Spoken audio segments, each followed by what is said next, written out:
نگراں وزیر اعلیٰ کے پی محمد اعظم خان کی وفات کے بعد جسٹس ریٹائرڈ سید ارشد حسین شاہ نے نئے نگراں وزیر اعلیٰ کی حیثیت سے حلف اٹھا لیا، جس کے بعد صوبے میں آئینی اور انتظامی بحران کا خطرہ ٹل گیا۔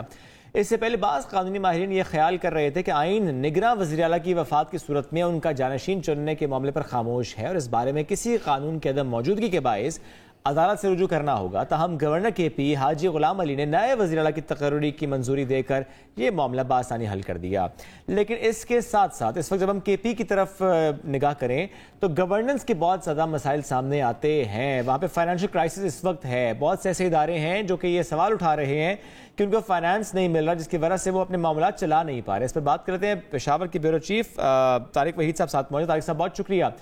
ظاہر ہے کہ یہ فطری موت ہے، ظاہر ہے بڑا دکھ بھی، لیکن اس کے ساتھ اگر ہم دیکھیں کہ جو نظام ہوتا ہے ظاہر وہ چلتا ہے اور چلنا چاہیے۔ ایسے میں ضرور سمجھنا چاہتا ہوں آپ سے کہ اس وقت کے پی میں معاملات کس طرف کو ہیں، مسائل کیا کیا ہیں، کیوں بہتر نہیں ہو رہے، جو فائنینشیل کرائسس اس وقت کے پی کو فیس کرنا پڑ رہا ہے؟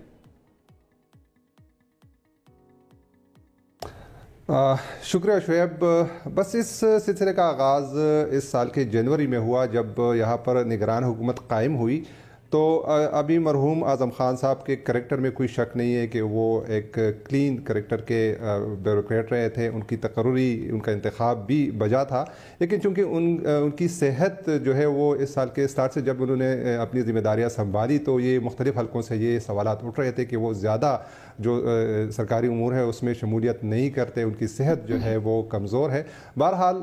ابھی تو ان کی فوتگی ہو گئی، لیکن اسی دوران جب کابینہ کا تقرر ہوا تو اس میں زیادہ تر سیاسی کابینہ تھی، بہت سے لوگ دو مہینوں کے دوران ہی ان کی کرپشن کی خبریں زبان زد عام ہو گئی۔ اس کے بعد اس پوری کابینہ کو ہی جو ہے وہ اڑا دیا گیا اور نئے لوگوں کی تقرری کی گئی۔ جب دوسری کابینہ بنی تو اس میں بھی 3-4 لوگ جو ہے وہ پرانی کابینہ سے دیے گئے، ان میں مشیر صحت، وزیر اطلاعات اور وزیر قانون وغیرہ شامل تھے۔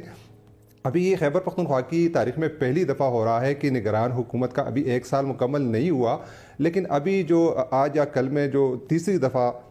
حلف برداری کی تقریب منعقد ہو رہی ہے تو بعض وزراء اس طرح ہوں گے کہ وہ 1 سال کے دوران تیسری دفعہ وہ اپنا حلف اٹھائیں گے۔ یہ امکان بھی ہے کہ اس کابینہ میں بھی رد و بدل کیا جائے۔ 3-4 مہینے پہلے ہی نئی کابینہ آئی تھی اور اس میں تقریباً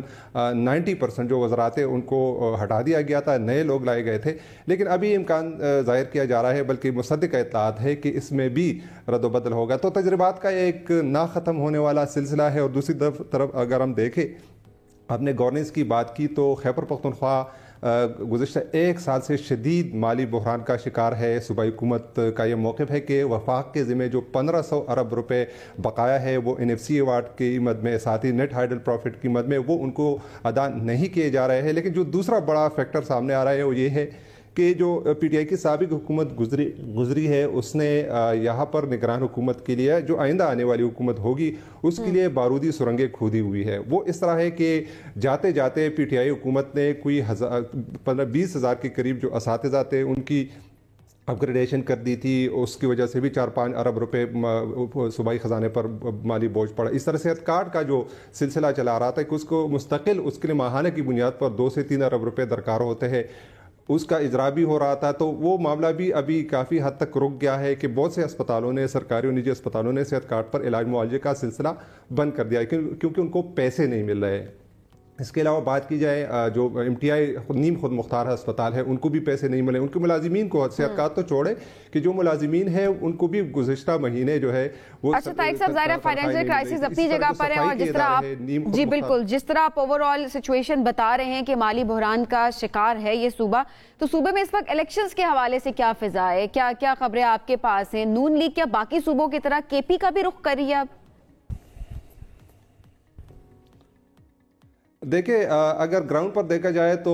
نون لیگ تو پنجاب کی سطح پر یا 1-2 بڑے جیسے کہتے ہیں، لیکن خیبر پختونخوا میں ایسا نون لیگ کا وجود ہی نظر نہیں آ رہا ہے۔ اگر ہم سیاسی سرگرمیوں کی بات کریں تو اس وقت 2 جماعتیں جو ہے وہ یا 3 ہم کہہ سکتے ہیں کہ اس میں ایک عوامی نشر پارٹی ہے جو کافی حد تک متحرک ہے، بلکہ NP نے خیبر پختونخوا کی سطح پر اپنے جو امیدوار ہے قومی و صوبائی اسمبلیوں کے ان کی نامزدگی بھی کر دی ہے کافی حد تک۔ اس کے بعد دوسرے